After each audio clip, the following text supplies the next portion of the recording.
ಸ್ನೇಹಿತರೆ ನಮಸ್ಕಾರ. ಹಾಸನದ ವೀರರಿದ್ದಾರಲ್ಲ, ಇಬ್ರು ಅಣ್ಣ ತಮ್ಮಂದ್ರು, ಅವರ ಕಥೆಯನ್ನು ಕೇಳುವಾಗ ಈಗ ಒಂದೊಂದೇ ಆಘಾತಕಾರಿ ಅಂಶಗಳು ಹೊರಗಡೆ ಬರ್ತಿದ್ದಾವೆ. ಅವರ ರಹಸ್ಯವನ್ನು ಭೇದಿಸಿದಾಗ ಒಂದೊಂದೇ ಭಯಾನಕ ಅಂಶಗಳು ಬೆಳಕಿಗೆ ಬರ್ತಿದ್ದಾವೆ. ಅದರಲ್ಲೂ ಕೂಡ ಅಣ್ಣನದ್ದು ಒಂದು ರೀತಿಯಾದಂಥ ಕತೆ ಆದರೆ ತಮ್ಮನದ್ದು ಮತ್ತೊಂದು ರೀತಿಯಾದಂಥ ಕತೆ. ಇಷ್ಟು ದಿನಗಳ ಕಾಲ ತಮ್ಮನ ಸಾಹಸವನ್ನು ಕೇಳಿ ಕೇಳಿ ಸಾಕಾಗಿತ್ತು. ಈಗ ಅಣ್ಣನ ಸರದಿ. ಅಣ್ಣ ಮಾಡಿರುವಂಥ ಒಂದೊಂದು ಸಾಹಸಗಳನ್ನು ನೋಡ್ತಾ ಹೋದರೆ ಈಗ ಒಂದು ದೊಡ್ಡ ಸಿನಿಮಾವೇ ರೆಡಿ ಮಾಡ್ಬೋದು, ಅಷ್ಟು ಕತೆಗಳಿದ್ದಾವೆ. ಅದರಲ್ಲೂ ಕೂಡ ಸಿನಿಮಾ ಮಾಡಿದ್ರೂ ಬಹುಶಃ ಕಷ್ಟ ಆಗ್ಬೋದು, ವೆಬ್ ಸೀರೀಸ್ ಮಾಡಿದ್ರೆ ಅಷ್ಟು ಸೀರೀಸ್ಗಳನ್ನು ಮಾಡ್ಬೋದು. ಅಷ್ಟು ಸೀರೀಸ್ಗಳನ್ನು ಕೂಡ ಎಂಟರ್ಟೈನ್ಮೆಂಟ್ ಕೊಡುವಂಥ ರೀತಿಯಲ್ಲೇ ಇದ್ದಾವೆ. ಅಂತಹ ಒಬ್ಬ ವಿಕೃತ ಮನುಷ್ಯರು ಇವರು ಅನ್ನೋದು ಪ್ರಶ್ನೆ ಎಲ್ಲರಲ್ಲೂ ಕೂಡ ಮೂಡ್ತಾ ಇದೆ. ಈಗಾಗಲೇ ತಮ್ಮ 4 ಕೇಸ್ಗಳನ್ನು ಎದುರಿಸ್ತಿದ್ದಾನೆ. 4 FIRಗಳು ದಾಖಲಾಗಿದ್ದಾವೆ. ತಮ್ಮನ ವಿರುದ್ಧ ದಾಖಲಾಗಿರುವಂಥ ಈ 4ನೇ FIRನಲ್ಲಿ ಸಂತ್ರಸ್ತೆ ಕೊಟ್ಟಿರುವಂಥ ಸ್ಟೇಟ್ಮೆಂಟ್ ಅಥವಾ ದೂರು ಇದೆಯಲ್ಲ, ಇದು ಅತ್ಯಂತ ಗಂಭೀರವಾಗಿದ್ದರೆ, ಮತ್ತೊಂದು ಕಡೆ ಇಲ್ಲಿ ಈತನ ಕಥೆಯು ಕೂಡ, ಯಾರು ಅಣ್ಣನ ಕಥೆಯು ಕೂಡ ಅತ್ಯಂತ ವಿಚಿತ್ರವಾಗಿದೆ ಮತ್ತು ನೀವು ನಂಬಕ್ಕೂ ಕೂಡ ಅಸಾಧ್ಯ ಆ ರೀತಿಯಾಗೂ ಕೂಡ ಇದೆ. ಸಂತ್ರಸ್ತ ಕೊಟ್ಟಿರುವಂಥ ಕೆಲವೊಂದು ಹೇಳಿಕೆಗಳಿದ್ದಾವಲ್ಲ, ಮಾಧ್ಯಮಗಳಲ್ಲಿ ಆತೆ ಬಿಚ್ಚಿಟ್ಟಿರುವಂಥ ಕೆಲವೊಂದು ವಿಚಾರಗಳಿದ್ದಾವಲ್ಲ, ಅಷ್ಟು ವಿಚಿತ್ರವಾಗಿದ್ದಾವೆ. ಹೌದಾ ಅಂತ ಹೇಳ್ಬಿಟ್ಟು ಅನುಮಾನ ಪಡಬೇಕು, ಶಾಕ್ ಆಗಬೇಕು, ಆ ರೀತಿಯೂ ಕೂಡ ಇದೆ. ಹಾಗಾದರೆ ಏನದು? ಅವೆಲ್ಲವನ್ನು ಕೂಡ 1 by 1 ನಿಮ್ಮ ಮುಂದೆ ಇಡ್ತಾ ಹೋಗ್ತೀನಿ. ಅದಕ್ಕಿಂತ ಮುಂಚೆ ನೀವಿನ್ನೂ ಕೂಡ ನಮ್ಮ ಚಾನಲನ್ನು ಸಬ್ಸ್ಕ್ರೈಬ್ ಮಾಡಿಲ್ಲ ಅಂದರೆ ದಯವಿಟ್ಟು ಕೂಡಲೇ ಸಬ್ಸ್ಕ್ರೈಬ್ ಮಾಡಿ ಸ್ನೇಹಿತರೆ. ಹಾಸನದ ಇಬ್ಬರು ವೀರರು, HD ರೇವಣ್ಣನವರ ಸುಪುತ್ರರು, ಒಂದೊಂದು ಕೂಡ ಮುತ್ತುಗಳು. ಆ ಮುತ್ತುಗಳನ್ನು ಸಾಕಿ ಸಲಹಿ ಇಷ್ಟು ದೊಡ್ಡ ಮಾಡಿದೆ ಭವಾನಿ ರೇವಣ್ಣನವರ ಸಾಧನೆ.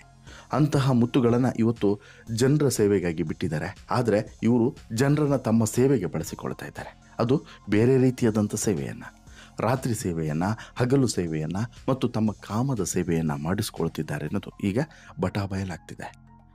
ಅಣ್ಣನದು ಒಂದು ರೀತಿಯಾದಂಥ ಹಿಸ್ಟ್ರಿ ಆದರೆ ತಮ್ಮನದ್ದು ಮತ್ತೊಂದು ರೀತಿಯಾದಂಥ ಹಿಸ್ಟ್ರಿ. ಇವರಿಬ್ಬರದ್ದು ಕೂಡ ಇತಿಹಾಸದ ಪುಟದಲ್ಲಿ ದಾಖಲಾಗುವಂತಹ ಸಾಧನೆಗಳೇ.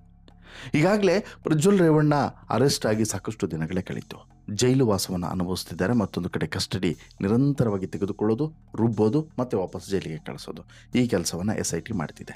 ಅತ್ಯಾಚಾರ, ಲೈಂಗಿಕ ದೌರ್ಜನ್ಯ, ಅಶ್ಲೀಲ ವಿಡಿಯೋಗಳನ್ನು ರೆಕಾರ್ಡ್ ಮಾಡಿರೋದು, ಅದನ್ನು ಜಗಜ್ಜಾಹೀರು ಮಾಡಿ ಅವರ ಮಾನ ಮರ್ಯಾದೆಯನ್ನು ಹರಾಜು ಮಾಡಿರೋದು, ಜೊತೆಗೆ ಅವರ ಖಾಸಗಿತನವನ್ನು ಧಕ್ಕೆ ತಂದಿರುವಂಥದ್ದು, ಅವರನ್ನು ತನ್ನ ಅಧಿಕಾರವನ್ನು ಬಳಸಿ ದುರ್ಬಳಕೆಯನ್ನು ಮಾಡಿಕೊಂಡಿರುವಂಥದ್ದು, ಹಾಗೆಯೇ ಅವರನ್ನು ಲೈಂಗಿಕವಾಗಿ ಬಳಕೆ ಮಾಡಿಕೊಂಡಿರುವಂಥದ್ದು, ಇಂತಹ ಸಾಲು ಸಾಲು ಆರೋಪಗಳು ಪ್ರಜ್ವಲ್ ರೇವಣ್ಣ ವಿರುದ್ಧ ಈಗಾಗಲೇ ದಾಖಲಾಗಿದೆ. ಇದಕ್ಕೆ ಸೇರ್ಪಡೆ ಅನ್ನುವಂತೆ 4ನೇ ಪ್ರಕರಣ ದಾಖಲಾಗಿದೆ, 4ನೇ FIR ಆಗಿದೆ. ಇದರಲ್ಲಿ ಈತನ ವಿರುದ್ಧ, ಈ ಪ್ರಜ್ವಲ್ ರೇವಣ್ಣನ ವಿರುದ್ಧ ದೂರುದಾರ ಸಂತ್ರಸ್ತೆ ಹೇಳಿರುವಂತಹ ಮತ್ತು ಕೊಟ್ಟಿರುವಂಥ ಒಂದಷ್ಟು ಆರೋಪಗಳು ಅತ್ಯಂತ ಗಂಭೀರವಾಗಿದ್ದಾವೆ ಮತ್ತು ನಾವೆಲ್ಲರೂ ಕೂಡ ಶಾಕ್ ಪಡುವ ರೀತಿಯಲ್ಲಿ, ಶಾಕಿಂಗ್ ಆಗುವ ರೀತಿಯಲ್ಲಿ ಇದ್ದಾವೆ. CID ಸೈಬರ್ ಕ್ರೈಮ್ ಠಾಣೆಯಲ್ಲಿ ಸಂತ್ರಸ್ತೆ ನೀಡಿದಂತಹ ದೂರಿನ ಅನ್ವಯ ಪ್ರಜ್ವಲ್ ರೇವಣ್ಣ ವಿರುದ್ಧ ಮತ್ತೊಂದು FIR ದಾಖಲಾಗಿದೆ. ಇದು 4ನೇ FIR. ಈ FIRನಲ್ಲಿ ಅಥವಾ ಈ ದೂರಿನಲ್ಲಿ ಸಾಕಷ್ಟು ಗಂಭೀರ ವಿಚಾರಗಳನ್ನು ಉಲ್ಲೇಖ ಮಾಡಿದ್ದಾಳೆ ಆ ದೂರುದಾರೆ. ಹೌದು, ಇದೇ ಪ್ರಕರಣದಲ್ಲಿ ಪ್ರೀತಮ್ ಗೌಡ ಹೆಸರು ಕೂಡ ಕೇಳಿ ಬಂದಿರುವಂಥದ್ದು. ಇದೇ ಪ್ರಕರಣದಲ್ಲಿ ಪ್ರೀತಮ್ ಗೌಡ ಕೂಡ ಈಗ ಬಂಧನದ ಭೀತಿಯಲ್ಲಿದ್ದಾರೆ.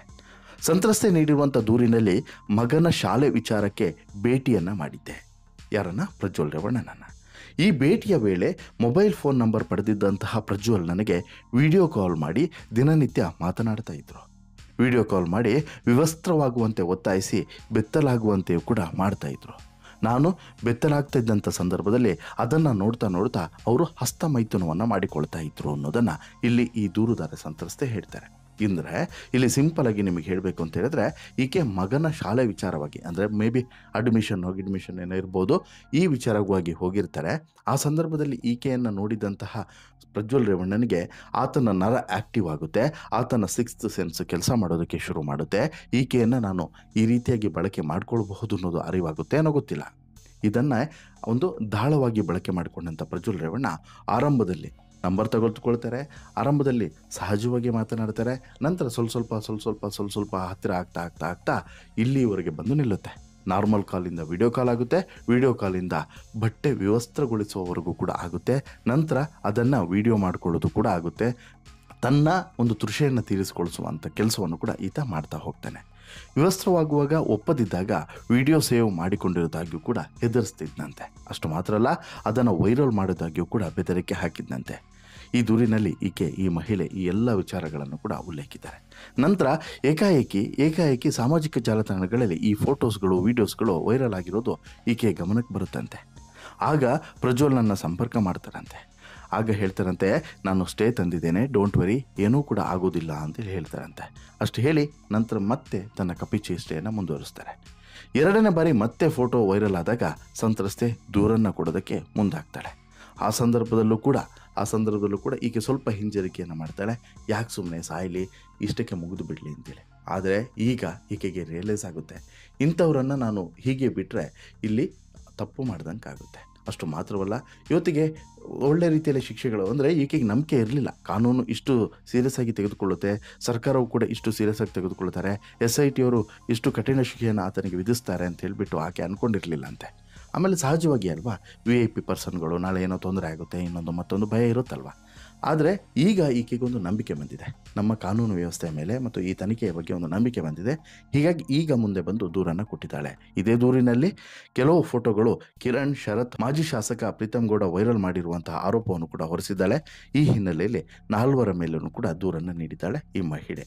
ಅಲ್ಲಿಗೆ ಮತ್ತೊಂದು ಪ್ರಕರಣದಲ್ಲಿ ಈತ ಈಗ ಸಿಲುಕುವಂತಾಗಿದೆ. ಈ ಪ್ರಕರಣದಲ್ಲಿ ವಿಚಾರಣೆ ನಡೆಯುವಂತಹ ಈಗ ಘಟನೆಗಳು ಮುಂದುವರೆದಿದೆ. ಇನ್ನು ಇದಕ್ಕೆ ಪೂರಕವಾಗಿ ಈಕೆಯ ಮೊಬೈಲನ್ನು ಕೂಡ ವಶಕ್ಕೆ ಪಡೆದು ವಿಚಾರಣೆಯನ್ನು ನಡೆಸ್ಬೋದು. ವಿಡಿಯೋ ಕಾಲ್ ಮಾಡಿರೋದು, ಮೆಸೇಜ್ನ ಏನಾದರೂ ಡಾಕ್ಯುಮೆಂಟ್ಸು ಅಥವಾ ಪ್ರೂಫ್ಗಳು ಇದ್ದರೆ ಅದನ್ನು ಕೂಡ ಕಲೆಕ್ಟ್ ಮಾಡುವಂಥ ಚಾನ್ಸಸ್ ಇದೆ. ಅಲ್ಲಿಗೆ ಒಂದು ಭಾಗ ಮುಗಿಯಿತು. ಇನ್ನು ಎರಡನೇ ಭಾಗಕ್ಕೆ ಬರೋದಾದರೆ ಅಣ್ಣನ ಕತೆ. ಅಣ್ಣ ಸೂರಜ್ ರೇವಣ್ಣ ಈಗಾಗಲೇ ಸಲಿಂಗಕಾಮದ ಆರೋಪದ ಅಡಿಯಲ್ಲಿ ಈಗ ಮುಖ ಮುಚ್ಚಿಕೊಳ್ಳುವಂತಹ ಪರಿಸ್ಥಿತಿಯಲ್ಲಿ ಇದ್ದಾನೆ. ಈ ಬಗ್ಗೆ ಆರಂಭದಲ್ಲೇ ಒಂದು ಅನುಮಾನ ಇತ್ತು. ಹಾಸನದಲ್ಲಿ ಒಂದಷ್ಟು ಜನರು ಕೂಡ ಮಾತನಾಡಿಕೊಳ್ತಾ ಇದ್ರು, ಈ ರೀತಿ ಸೂರಜ್ ಒಂದು ಕತೆ ಆದರೆ ಪ್ರಜ್ವಲ್ದು ಇನ್ನೊಂದು ಕತೆ ಸರ್, ಅವೆಲ್ಲವೂ ಕೂಡ ಹೇಳೋಕ್ಕೆ ಸಾಧ್ಯವಿಲ್ಲ ಅಂತಲೂ ಕೂಡ ಸಾಕಷ್ಟು ಜನ ಹೇಳ್ತಾ ಇದ್ರು. ಆದರೆ ಯಾವಾಗ ಈ FIRಗಳು ದಾಖಲಾಯಿತು ಆವಾಗ ಇದಕ್ಕೆಲ್ಲದಕ್ಕೂ ಕೂಡ ಸಾಕ್ಷಿ ಸಿಗ್ತಾ ಹೋಯಿತು. ಅಷ್ಟು ಮಾತ್ರವಲ್ಲ, ಈ ಪ್ರಕರಣದ ಬಗ್ಗೆ ಮೊದಲಿಗೆ ಮಾಧ್ಯಮಗಳ ಮುಂದೆ ಮಾತನಾಡಿದಂಥ ಈ ಸಂತ್ರಸ್ತ ಯುವಕ ಇದನ್ನಲ್ಲ, ಆತ ಒಂದಷ್ಟು ಗಂಭೀರವಾದಂಥ ಮತ್ತು ಆಘಾತಕಾರಿ ವಿಚಾರಗಳನ್ನು ಕೂಡ ಬಹಿರಂಗಪಡಿಸಿದ್ದ. ಖಾಸಗಿ ಸುದ್ದಿವಾಹಿನಿಯಲ್ಲಿ ಈತ ಮಾತನಾಡುವಂಥ ಸಂದರ್ಭದಲ್ಲಿ ಅಮಾವಾಸ್ಯೆಗೆ ಇದೇ ಸೂರಜ್ ರೇವಣ್ಣ ಬಳೆಯನ್ನು ತೊಟ್ಟು ಸೀರೆಯನ್ನು ಉಡ್ತಾನೆ ಎನ್ನುವಂಥ ಅಚ್ಚರಿಕೆ ಹೇಳಿಕೆಯನ್ನು ನೀಡಿದ್ದಾನೆ. ಇದು ಅತ್ಯಂತ ಶಾಕಿಂಗ್. ಇದೇ ಸಂತ್ರಸ್ತ ಮೊದಲಿಗೆ ದೂರನ್ನು ಕೊಡೋದು ಇದೇ ಸೂರಜ್ ರೇವಣ್ಣನ ವಿರುದ್ಧ. ಈತ 2019 ಚುನಾವಣೆ ಸಂದರ್ಭದಲ್ಲಿ ಭೇಟಿ ಮಾಡ್ತಾನೆ. ಅರಕಲಗೂಡಿನ JDS ಕಚೇರಿಯಲ್ಲಿ ಈತ ಭೇಟಿ ಮಾಡ್ತಾನೆ.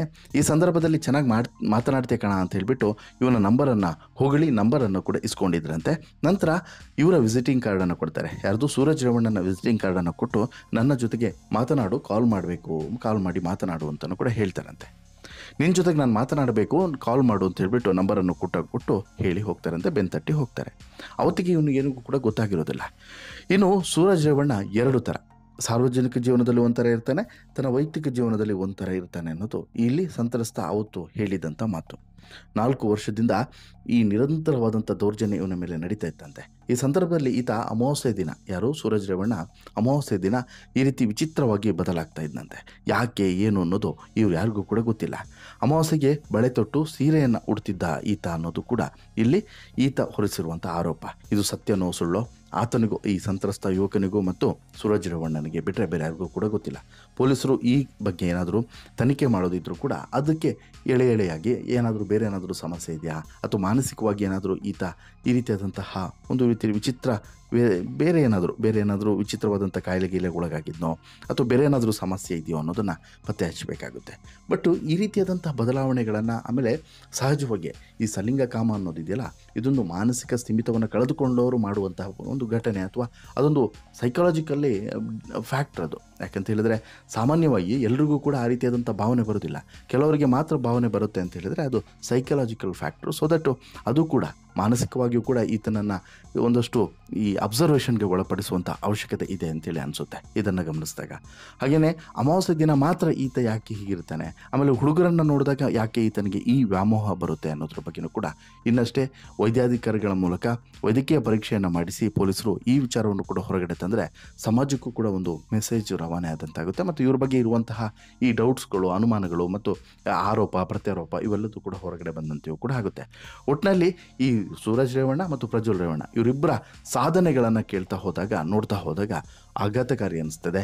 ಇಂಥವರನ್ನೆಲ್ಲ ಜನಪ್ರತಿನಿಧಿಯಾಗಿ ಪಡೆದಂಥ ಹಾಸನ ಜನರೇ ಪುಣ್ಯವಂತರು ಅಂತೇಳಿ ಭಾವನೆ ಬರದೇ ಇರೋದಿಲ್ಲ. ನಿಜವಾಗ್ಲೂ ಕೂಡ ಇವರೆಲ್ಲರೂ ಕೂಡ ಸಮಾಜಕ್ಕೆ ಮಾರಕ ಅನ್ನೋದರಲ್ಲಿ ಎರಡನೇ ಮಾತೇ ಇಲ್ಲ. ನಿಮ್ಗೇನು ಅನಿಸುತ್ತೆ ಸ್ನೇಹಿತರೆ, ಈ ಇಬ್ಬರ ಈ ಸಾಹಸಗಾಥೆಗಳನ್ನು ಏನನ್ಸುತ್ತೆ ದಯವಿಟ್ಟು ಕಮೆಂಟ್ ಮಾಡಿ ತಿಳಿಸಿ. ಜೊತೆಗೆ ಈ ಸ್ಟೋರಿ ಇಷ್ಟ ಆಯಿತು ಅಂತ ಹೇಳಿದ್ರೆ ಲೈಕ್ ಮಾಡಿ, ಶೇರ್ ಮಾಡಿ, ಚಾನಲ್ಗೆ ಸಬ್ಸ್ಕ್ರೈಬ್ ಆಗೋದನ್ನು ಮರಿಬೇಡಿ. ಧನ್ಯವಾದ.